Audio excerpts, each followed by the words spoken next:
அன்பின் இரட்சகர் இயேசு கிறிஸ்துவின் நாமத்தில் வாழ்த்துக்கள். இந்த நாளிலும் மத்தேயு எழுதின சுவிசேஷம் 19வது அதிகாரம் 26வது வசனத்திலிருந்து கடைசி வரையிலும் இந்த சத்தியத்தை நாம் கற்றுக்கொள்ளப் போகிறோம். 4வது பகுதியாக இந்த சத்தியம் இங்கே மத்தேயுவினால் எழுதப்பட்டிருக்கிறது. இயேசு அவர்களை பார்த்து, மனுஷரால் இது கூடாததுதான், தேவனால் எல்லாம் கூடும் என்று அங்கே ஆண்டவர் சொல்லுகிறதை பார்க்கிறோம். எபேசு சபைக்கு பவுல் அப்போஸ்தலன் எழுதும் பொழுது 2ஆம் அதிகாரத்தில் 8ஆம் வசனம் 9ஆம் வசனத்தில், கிருபையினாலே விசுவாசத்தை கொண்டு ரட்சிக்கப்பட்டீர்கள், இது உங்களால் உண்டானதல்ல, இது தேவனுடைய ஈவு, ஒருவரும் பெருமை பாராட்டாதபடிக்கு இது கிரியைகளினால் உண்டானதல்ல. தேவன் தருகிற ஒரு ஈவாக நாம் நித்திய ஜீவனை பெற்றுக்கொள்ள முடியும் என்று சொல்லி இங்கே இயேசு பதில் உரைக்கிறதை பார்க்கிறோம். அதனைத் தொடர்ந்து பேதுரு இயேசுவினிடத்தில் ஒரு அருமையான கேள்வியை அவன் கேட்கிறான். அவன் ஐஸ்வர்யத்தை தள்ள மாட்டேன் என்று சொல்லிவிட்டு அவன் துக்கத்தோடு அவன் திரும்பி போய்விட்டான. நாங்கள் எல்லாவற்றையும் விட்டு உம்மை பின்பற்றினோமே, எங்களுக்கு என்ன கிடைக்கும்? நாங்கள் எல்லா ஐஸ்வர்யத்தையும் ஒதுக்கிட்டோமே, நீங்கள் எங்களுக்கு என்ன தருவீங்க அப்படின்னு சொல்லி எல்லாவற்றையும் பின்தள்ளி இயேசுவுக்கு முதலிடம் கொடுக்கிற எங்களுக்கு என்ன கிடைக்கும் என்கிற கேள்வியை கேட்கிறான். உலக செல்வத்தை ஒதுக்கிவிட்டால் எங்களுக்கு வெகுமதியாக என்ன தரப்போகிறீர் என்று கேட்ட கேள்விக்கு ஆண்டவர் சொல்லுகிறார், மறுஜன்ம காலத்தில், இது இயேசு கிறிஸ்துவனுடைய முதல் வருகையை குறிக்கிறது. அவருடைய 2வது வருகையில் அர்கமதான் யுத்தத்திற்கு பின்பாக இந்த பூமியிலேயே இயேசு கிறிஸ்து சிங்காசனத்தை அமைத்து இந்த உலகம் முழுவதையும் அவர் ஆட்சி செய்ய போகிறார். அந்த ஆட்சியில் சிங்காசனம் உயர்த்தப்பட்ட சிங்காசனத்தில் இயேசு கிறிஸ்துவும் அவரோடு கூட 12 சிங்காசனங்களில் இவர்கள் ஒரு மிகப்பெரிய ஒரு ஆவிக்குரிய ஆட்சியை பெறக்கூடியவர்களாக உளமாற ஆண்டவரை நேசித்தால் அப்படிப்பட்ட ஒரு ஆசீர்வாதத்தை பெறக்கூடியவர்களாக அவர்கள் இருப்பார்கள் என்று சொல்லி இங்கே இயேசு பதில் உரைக்கிறதை பார்க்கிறோம்.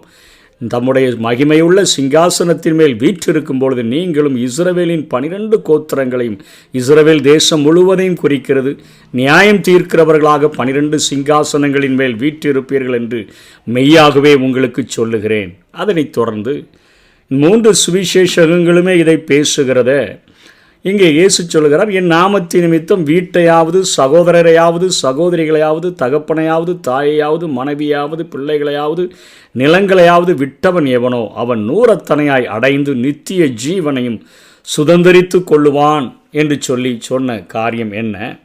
இயேசு கிறிஸ்து மலை பிரசங்கத்திலேயே அழகாக போதித்தார். அநித்தியமான உலக பொருள்களினால் உங்களுக்கு சிநேகிதர்களை சம்பாதியுங்கள், நீங்கள் மாளும் பொழுது உங்களை நித்தியமான வீடுகளில் ஏற்றுக்கொள்ளுவார் உண்டாகும்படி என்று சொல்லி இயேசு போதித்தாரே. ஆகவே இயேசு கிறிஸ்துவினுடைய தாயும் அவருடைய சகோதரர்களும் ஒரு முறை அவரை தேடின பொழுது ஆண்டவர் சொன்னாரே, தேவனுடைய சித்தத்தின்படி செய்கிறவர்களே எனக்கு தாயாரும் சகோதரர்களும் என்று சொன்னாரே. ஆகவே சபையில் இருக்கக்கூடிய தேவனுடைய பரிசுத்த பிள்ளைகள் அனைவருமே நமக்கு சகோதரர்களாக, சகோதரிகளாக ஆண்டவர் அவர்களை அத்தனை உறவை நமக்கு ஏற்படுத்தி தருகிறார் என்கிற காரியத்தை குறித்து ஆண்டவர் பேசுகிறார். உங்களுக்காக அநேக வீடுகள் திறந்திருக்கும், அநேக உள்ளங்கள் திறந்திருக்கும், அநேக நீங்கள் இப்படிப்பட்ட ஒரு உறவை பெற்றுக்கொள்ளுவீர்கள், அதனோடு கூட சேர்ந்து நித்திய ஜீவனையும் சுதந்திரித்து கொள்ளுவான். இங்கே ஆண்டவர் அதை அடிக்கோட்டிட்டு சொல்லுகிறதை பார்க்கிறோம். நித்திய ஜீவனையும் சுதந்திரித்து கொள்வான். இங்கே அநேக 100 ஆசீர்வாதங்கள் உங்களுக்கு கிடைப்பது மாத்திரமல்ல, 100 உறவுகள் கிடைப்பது மாத்திரமல்ல, நித்திய ஜீவனையும் சுதந்திரித்து கொள்வான் என்று பேசுகிறார். ஆகிலும் முந்தினோர் அநேகர் பிந்தினோராயும், பிந்தினேர் அநேகர் முந்தினோராயும் இருப்பார்கள் என்று சொல்லுகிறதை பார்க்கிறோம். உயர்வான நிலையில் இருப்பவர்களும் உலகத்தில் உயர்வானவர்களாக கருதப்படுகிறவர்களும் கிறிஸ்தவ வட்டாரத்திலும் கூட அடுத்த உலகத்தில் மிக அடிமட்டத்திற்கு தள்ளப்படக்கூடிய சூழ்நிலையில் அவர்கள் ஆண்டவரை பின்பற்றுகிறதை வைத்து அவர்கள் தீர்மானிக்கப்படுவார்கள். நிந்திக்கப்பட்டு கீழாக்கப்பட்டவர்கள் உயர்வான நிலைமைக்கு உயர்த்தப்படுவார்கள் என்று சொல்லி இங்கே ஆண்டவர் தாழ்வான நிலையில் இருப்பவர்களுக்கு, சாதாரணமான நிலையில் இருப்பவர்களுக்கு ஒரு ஆறுதலின் வார்த்தையையும் அதிகாரத்தையும் அந்தஸ்தையும் நேசிப்பவர்களுக்கு ஒரு எச்சரிப்பையும் கொடுத்து இந்த வசனங்களை, வார்த்தைகளை ஆண்டவராகிய இயேசு முடிக்கிறதை பார்க்கிறோம். டேவிட் லிவிங்ஸ்டன் என்று சொல்லக்கூடிய ஒரு ஆப்பிரிக்க தேசத்தில் ஆண்டவருடைய ஊழியத்தை செய்த ஒரு டாக்டருடைய ஒரு வாழ்க்கை வரலாறு நம்ம எடுத்துக்கொண்டோம் என்று சொன்னால், டேவிட் லிவிங்ஸ்டனும் ஸ்டூவர்ட் என்று சொல்லக்கூடியவரும் நல்ல ஒரு அருமையாக படித்து அந்த இங்கிலாந்து தேசத்தில் அத்தனையாக அவர்கள் பட்டமளிப்பு விழாவிலே அவர்கள் கலந்து கொள்ளும்படியாக இருந்த பொழுது 2 பேருமே மிகவும் பிரைட் ஸ்டூடெண்ட்ஸாக அவர்கள் இருந்து அந்த டாக்டர் பட்டத்தை பெற்றபோது அங்கே அவர்களுக்கு ஒரு அழைப்பு அந்த நாளிலே கொடுக்கப்படுகிறது. இவர்கள் 2 பேருமே நினைக்கிறார்கள், நாம் உலகத்திலே மிக சிறந்த ஒரு மருத்துவராக திகழ்ந்து விடலாம் என்று சொல்லி நினைத்த பொழுது அந்த டேவிட் லிவிங்ஸ்டனுடைய இருதயத்தில் ஆண்டவருக்காக ஒரு மிஷனரியாக பணி செய்ய வேண்டும் என்கிற ஒரு பாரம் இருந்தபடியினால் அந்த பட்டமளிப்பு நாளிலே அங்கே ஒரு அழைப்பு கொடுக்கப்படுகிறது. இங்கே மருத்துவர்களாக முடித்திருக்கிறவர்களில் யாராயிலும் நீங்கள் ஆப்பிரிக்க தேசத்திலே மிஷனரியாக செல்லுகிறதற்கு உங்களை ஒப்பு கொடுக்கிறீர்களா என்று கேட்டபொழுது அங்கே டேவிட் லிவிங்ஸ்டன் அவன் வேகமாக எதையும் யோசிக்காமல் எழுந்து நின்ற பொழுது பக்கத்தில் நின்ற அவனுடைய அந்த நண்பன் ஸ்டூவர்ட், அவனும் ரொம்பவும் பிரைட் ஸ்டூடெண்ட், அவன் இவனை கையை பிடித்து இழுத்து, உனக்கு என்ன பைத்தியம் பிடித்து விட்டதா, உலகத்தில் மிக சிறந்த ஒரு டாக்டராக நம்ம திகழணும்னு சொல்லி தானே படித்தோம், நீ போய் ஆப்பிரிக்கா தேசத்தில் போய் மிஷனரியாக உன் வாழ்க்கையை அழிக்கப் போகிறாயே என்று சொல்லி அத்தனையாய் அவனை இழுத்த போதிலும் கூட அவன் தன்னை ஒப்பு கொடுத்து அவன் சென்று விட்டான். பைத்தியக்காரன் போல சென்று விட்டானே என்று சொல்லி அவன் நினைத்து அவனுடைய பட்டணத்திலேயே அவன் டாக்டராக அவன் பணியாற்றி கொண்டிருந்தான். இவர் ஆப்பிரிக்கா தேசத்துக்கு போனார், அங்கே ஊழியம் செய்ய ஆரம்பித்தார். அநேக ஆதிவாசிகளை ஆண்டவருக்கு நேராக வழிநடத்தினார், அவர்களை நேசிக்க ஆரம்பித்தார். ஒரு விசை ஒரு சிங்கம் அவருடைய தோள்பட்டையை கடித்த பொழுது அவர் தன்னுடைய தேசத்திற்கு திரும்பி வந்து அந்த ட்ரீட்மெண்டெல்லாம் எடுத்துவிட்டு மீண்டுமாக ஆப்பிரிக்க தேசத்திலே அவர் ஊழியத்தை செய்தார். அங்கேயே அவர் தன்னுடைய ஜீவனையும் அந்த ஜனங்களுக்காக கொடுத்து விட்டார். அந்த நாட்களிலே இங்கிலாந்து தேசமானது இவரை எப்படியாகிலும் அவர் எங்களுடைய நாட்டுக்கு அவர் சொந்தக்காரர், அவரை நாங்கள் அடக்கம் செய்வோம் என்று சொன்னார்கள். அங்கே இருக்கக்கூடிய ஆப்பிரிக்காவை சேர்ந்தவர்கள் அவர் எங்களுக்காகவே வாழ்ந்தபடியினால் அவர் எங்களுக்கு வேண்டும் என்று சொன்னார்கள்.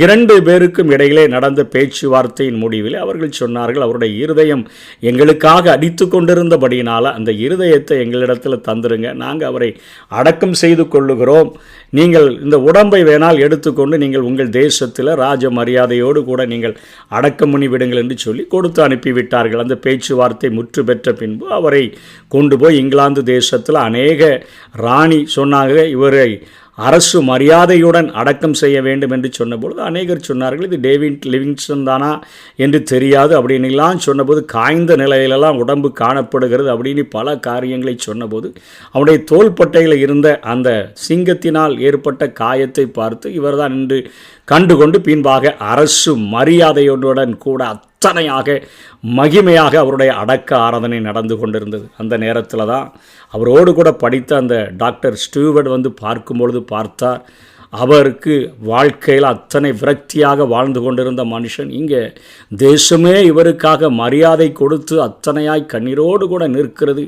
இவன் அந்த இடத்துல நின்று கொண்டு கண்ணீரோடு கூட கதறுகிறான், ஐயோ நான் மரித்தால் எனக்காக அழுகிறதற்கு ஒரு நாதி கூட இல்லையே, உனக்கு இத்தனை மகிமையான ஒரு முடிவை நீ ஏற்படுத்தி விட்டாயே, நான் அன்றைக்கு உன்னை பைத்தியக்காரன் என்று சொல்லி அழைத்தேன், ஆனால் இன்றைக்கு நீ ஆண்டவருக்காக புறப்பட்டு சென்றபடினால உன் வாழ்க்கையை நீ ஊற்றிவிட்டபடினால இத்தனை மகிமையான முடிவை பெற்றிருக்கிறாயே என்று சொல்லி கதறினதாக அவருடைய வாழ்க்கை வரலாறு கூறுகிறது.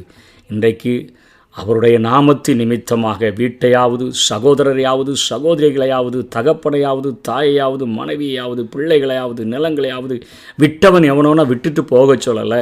முதலிடத்தை தேவனுக்கு கொடுக்கிறவர்கள் நூறத்தனையாய் அடைந்து நித்திய ஜீவனையும் அவர்கள் சுதந்திரித்து கொள்ளுவார்கள் என்கிற ஒரு ஆசீர்வாதத்தை எல்லாவற்றையும் விட்டுட்டோமே, எங்களுக்கு என்ன கிடைக்கும் என்று சொன்ன பேதுருவுக்கு மாத்திரமல்ல நமக்கும் இயேசு இன்றைக்கு போதிக்கிறார். கிறிஸ்துவுக்காக இழந்தவர்கள் எதையுமே அவர்கள் இழந்த தரித்திரர் ஆனதில்லை. அவர்கள் நூறத்தனையான ஆசீர்வாதங்களை இம்மையிலும் மறுமையிலும் அவர்கள் பெற்றுக்கொள்வார்கள். இயேசு கிறிஸ்து வரும்பொழுது அவரோடு கூட அவர் அளிக்கிற பிரதிபலன் அவரோடு கூட வருகிறது. ஆகவே இம்மையிலும் நாம் ஆசீர்வாதமான சந்ததியாக அநேகருக்கு ஆசீர்வாதங்களை கொண்டு வருகிற ஊற்றாக இருப்போம். மறுமையிலும் கிறிஸ்துவினால் அந்த ஆவிக்குரிய ஆட்சியில் ஒரு மகிமையான இடத்தை நாம் பெற்றுக்கொள்வோம். வாஞ்சிப்போம். கர்த்தர் தாமே நம்மை ஆசீர்வதிப்பாராக. ஆமென். இயேசுவின் பின்னே போகாத